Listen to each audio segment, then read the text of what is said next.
In a cross-contour line drawing, you are wrapping imaginary lines around the object. Imagine you have an ant that's walking over the surface of the object and you're trying to draw what that path of the ant would look like. So if I have a curved shape, such as a cylinder, the lines are going to wrap horizontally around that object. So those lines are going to end up curving. In this case, I'm seeing the top of the cylinder, which means I must be looking down on it slightly. So the lines are going to curve up like a smiley face. One hint of this is if you look at the bottom front edge of the cylinder and the top front edge of the cylinder, they're also curving up like a smiley face, so that gives you a clue of what directions the contour line drawings will go. Now the top of the cylinder is flat, so the lines are just going to go straight across those and not going to curve. I can also wrap lines around vertically around the object. So if I was kind of smoothing my finger up the side of this cylinder, it would be basically straight going up the sides. Now, as I get towards the top, that line is going to turn because it was going vertical up the side, and then it's going to turn and go horizontal across the top. So I'm going to start to turn that line so it looks like it's going back into space.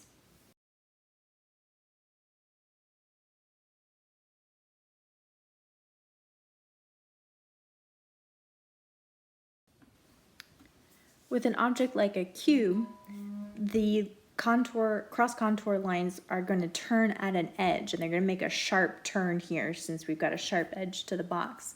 So along the front, I'm drawing the lines horizontally, and then when they turn and go along the side plane of that box, they're going to turn and go the same direction or the same angle that I've drawn the bottom and top edges of that side plane.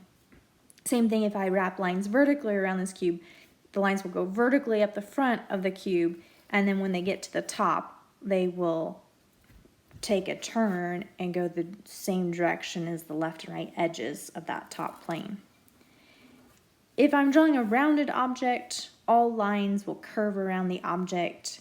In this case, I'm drawing it as if I'm looking down on this sphere, so my lines are again curving up like a smiley face and curving around.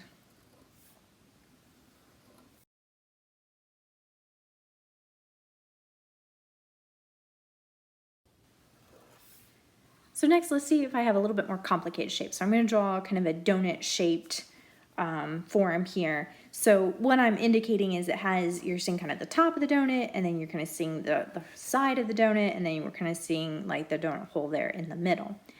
So as I start to wrap lines here, they are going to kind of wrap up and over the top of the donut and then go back down into like the center of the donut there.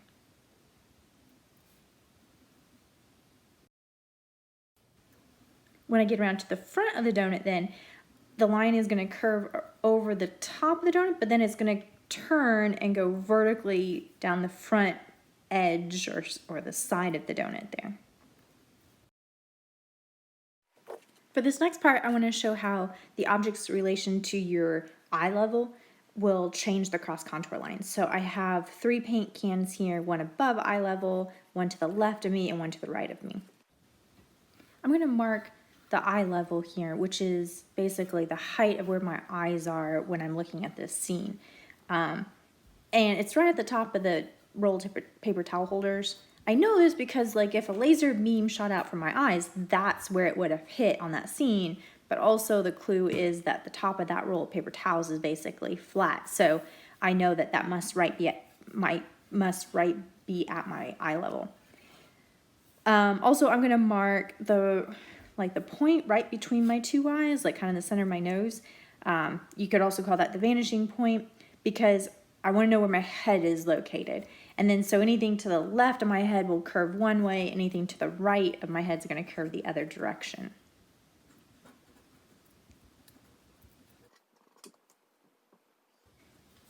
The paint bottle on the left is to the left of my vanishing point. So that means the lines are going to curve out kind of like they're bowing out to the left. Like if you were shooting an arrow, the arrow would be going to the left. on the paper towel roll, the bottom of the paper towel roll is below my eye level, so it's going to curve up like a smiley face. But then as I get toward the top of the paper towel roll, it's getting closer to my eye level, so that line's going to flatten out. So the farther below it is your eye level, the more it's going to curve up, the more pronounced that curve will be.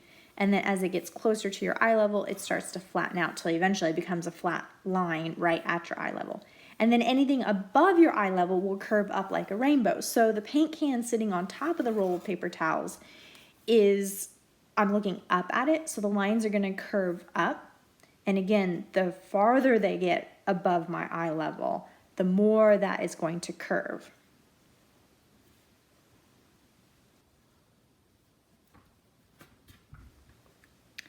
The paint can over on the right, since it's to the right of my vanishing point, the lines are going to curve the other direction opposite the paint can that's on the left, or the paint bottle that's on the left.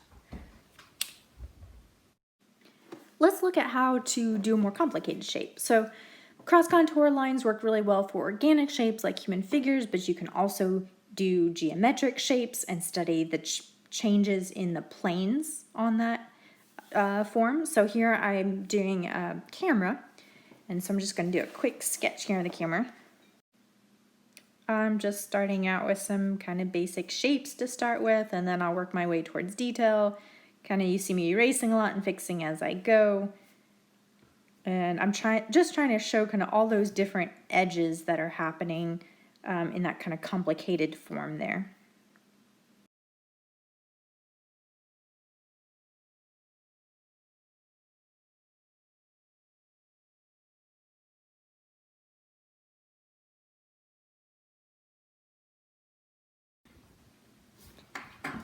So as I start to wrap cross contour lines around this form, I'm going to think about what direction that particular side of the camera is going. So if I start with, let's say, the side over here, this is more vertical plane. It's going up like a wall. So I'll go ahead and draw vertical lines that are headed more vertical. And then it gets to kind of this little angled part here where the lines kind of slant at maybe kind of like a 45-degree angle.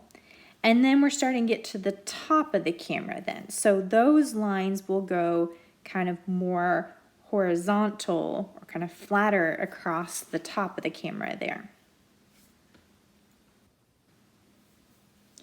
Okay, so let's imagine kind of the ant walking across the top of the camera again. Let's say I'm going over the top of the turn wheel on the camera. So the ant would be going horizontal across the top of the camera and then crawl up and over the wheel. Then I get to another flat part of the camera here on the top. Here's a little button that the line would have to curve up and over. So I'm just kind of working my way across the top of the camera here.